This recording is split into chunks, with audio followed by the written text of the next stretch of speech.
I struggled with my weight for maybe about 10 years before it finally clicked. I remember feeling frustrated because I didn't know what to do in the gym. I remember feeling like weight loss was not something that I was gonna be able to achieve. I thought weight loss was something that only people on the internet or people on TV or those lucky people in the gym, they were able to achieve it, but I didn't think it was something that was accessible to me. I remember feeling frustrated. I remember feeling confused because I felt like no matter what I did, nothing was working. I tried every diet under the sun. I tried the Atkins diet. I tried eating only Subway. I tried eating salads every day. Nothing would work long term. I would always start, stick with it for a few weeks, and then I would fail. And if any of this stuff sounds familiar to you, if you can relate to this stuff, then I think it's important for you to watch this entire video because I'm gonna be sharing some of the most powerful insights and lessons that I've learned during my 10 years. That's what's inspiring this video. It's been 10 years. I woke up this morning, I went on Facebook, and I saw one of those Facebook memories. So it's about to be 10 years since I made the decision to change my life. And prior to that, I struggled, bro. I struggled, man. Well, I remember the details of the emotions that I felt, the overwhelming emotions that I felt, the frustration that I felt. I remember it very vividly. And I pray to God that those memories never leave me because that's the reason why I'm so grateful. And that's the reason why I'm so passionate about serving you guys, about doing this shit, bearing my soul to the world and pouring my heart into my clients, which by the way, I wanna shout out my clients. Specifically, I wanna highlight one of my clients who have been inspiring me. And I wanna thank you, Miss Michelle Carter. Thank you for your inspiration. Thank you for your energy. Thank you for posting and being vulnerable and sharing that light with the world that you have inside. Listen, if you have fitness goals and you are serious about achieving them and you know you need the support and you're ready, that's the most important part. I don't want your money. I don't want you to click the link in the description if you don't feel like you're ready, because I want to be a part of your success story. I currently have about 8 online coaching slots available, so click the link in the description, sign up for a discovery call, and let's jump on the phone. Let's see if I can help you out. So March 1st, 2013 is the day that it all started for me. I woke up that morning, I remember it like it was yesterday, and I just felt a switch go off. I felt like I'd reached my breaking point. I was tired of being the version of myself that I was at that moment. I wasn't a man that I was proud of. I didn't feel good about myself. I wasn't confident. You know, I felt like a piece of shit. Excuse my language, but that's what it was. I was depressed. You know, my health was compromised. I had high blood pressure. I was borderline diabetic. You know, I was broke. I was in the streets doing things that I shouldn't have been doing. That's the moment I made the choice to change my lifestyle. And every day since, I've just been striving to get a little bit better every single day. And that process continues. But I learned some powerful things over the last 10 years. A lot of the lessons were learned through mistakes. Mistakes, some necessary, some very unnecessary.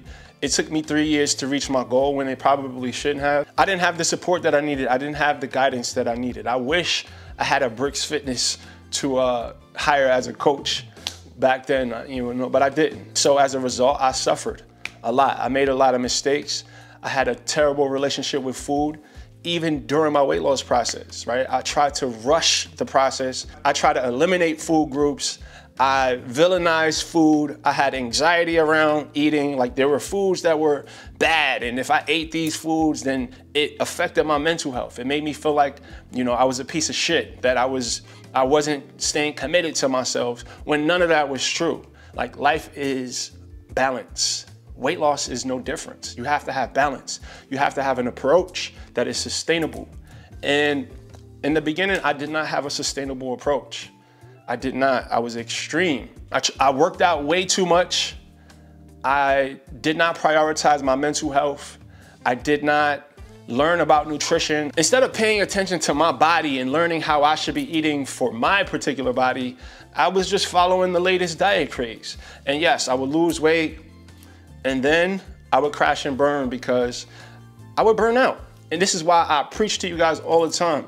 Consistency over intensity. The intensity is not sustainable.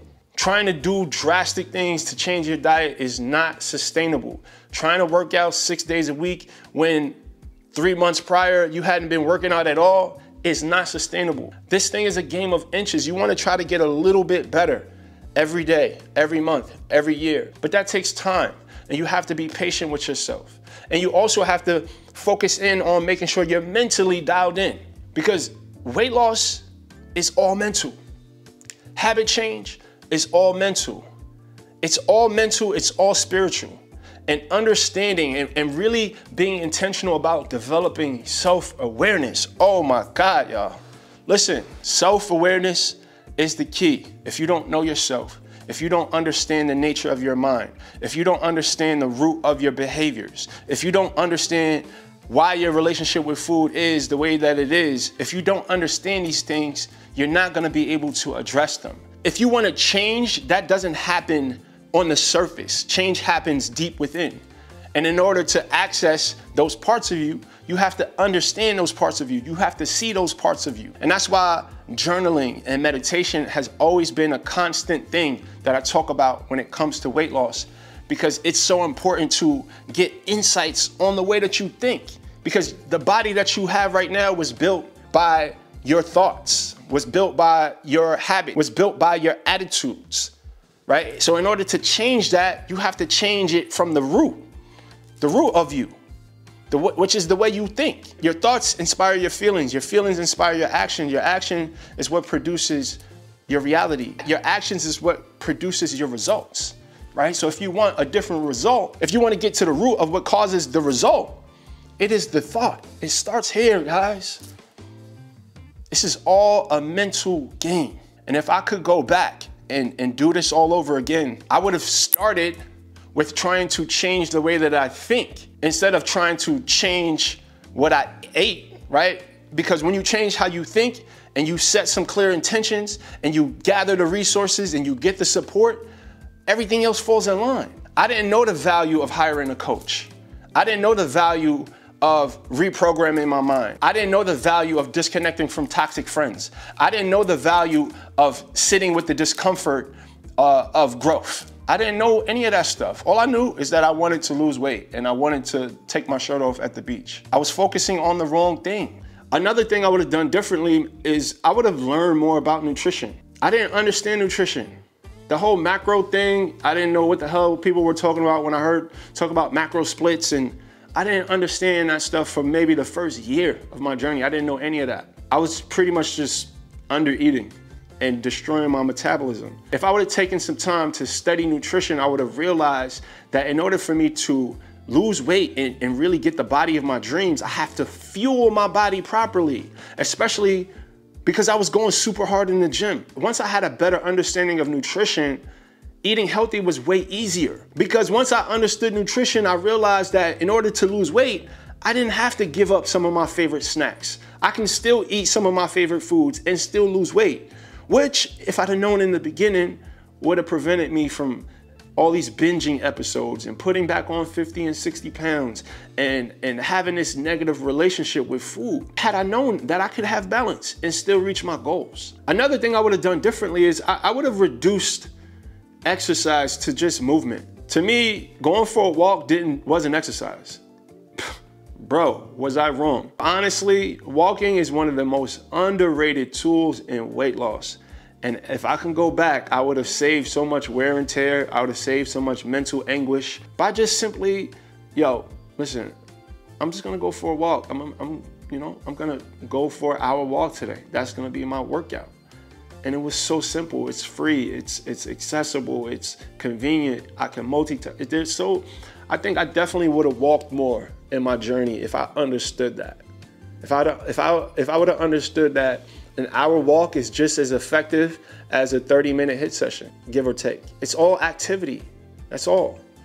It's all about burning calories through activity, whether that's high intensity activity or low intensity activity. It doesn't matter. It's all activity. And as long as I'm eating the right amount of food and I'm adding some activity, I'm gonna lose fat. That's just how it goes. So I wish I would have just prioritized doing more activity that I enjoyed, things that I did not hate. I did a lot of shit that I hated. And that is a formula for disaster. You can never be consistent doing shit that you hate. It just doesn't work that way. You wanna gradually challenge yourself. You wanna gradually take yourself outside of your comfort zone, but you don't want to try to do too much too fast. It's not sustainable. You want to think sustainability. You want to think, all right, is this something that I can do for the rest of my life? If the answer to that is no, then honestly, it's probably not a good idea to implement. Because most of the time, what you have to do to lose weight, you have to do to keep it off, but just at a different level or at a different intensity, right? But essentially, you can't start eating certain foods to lose weight and then feel like, okay, now I can go back to eating 80% of my diet fried foods. And no, it doesn't work like that, which further emphasizes that you have to change who you are. You have to change your habits. You have to change what you do forever if you want weight loss to be sustainable. But it's been a hell of a journey.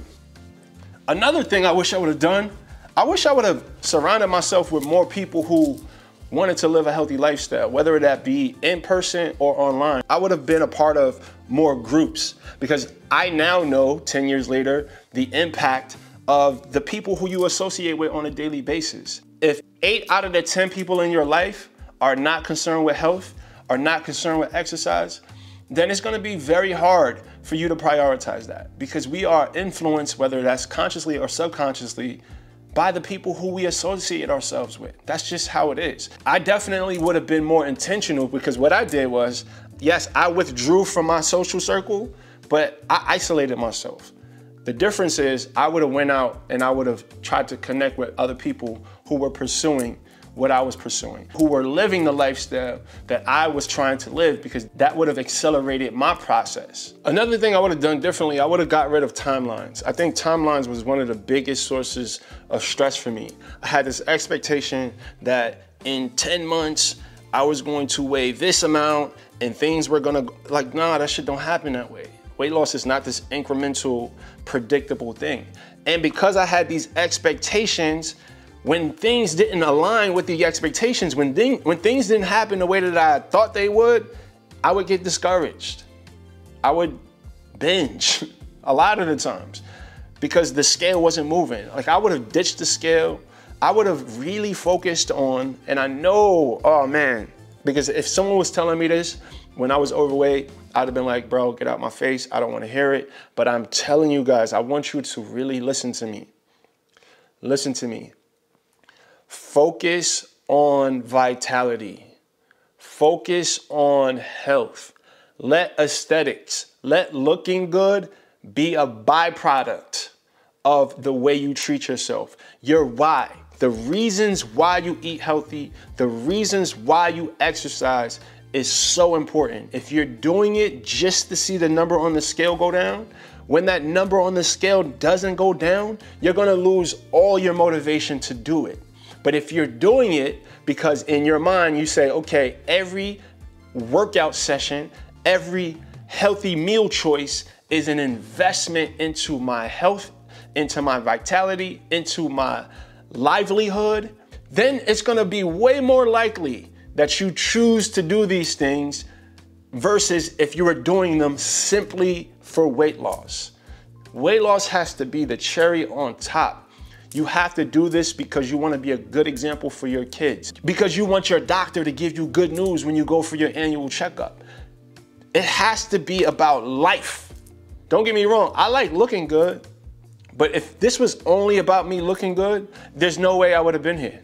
There's no way. I don't know what you need to do to switch that in your head.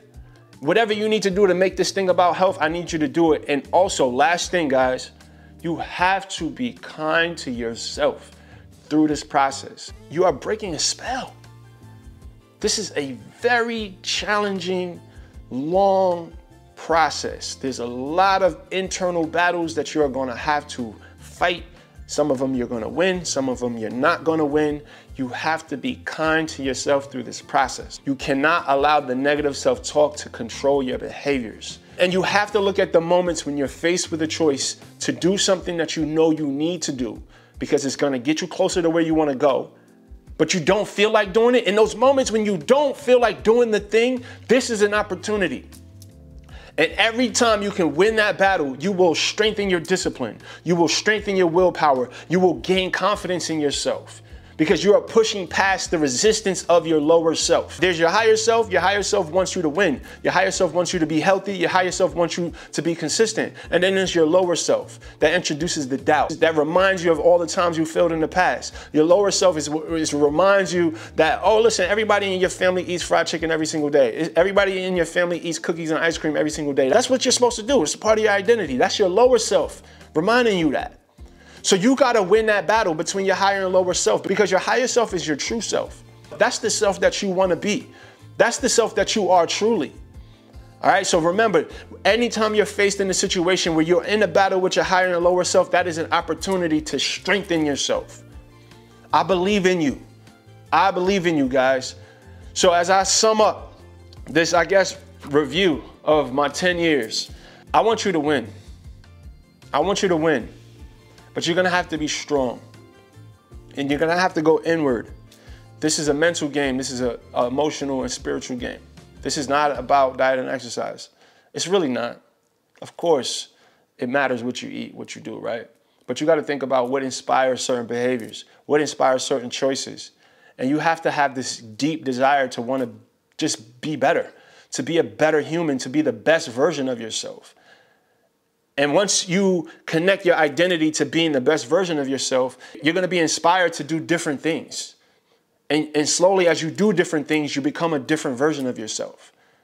Because like I said, the body that you want is owned by a higher version of yourself. So evolve. Peace.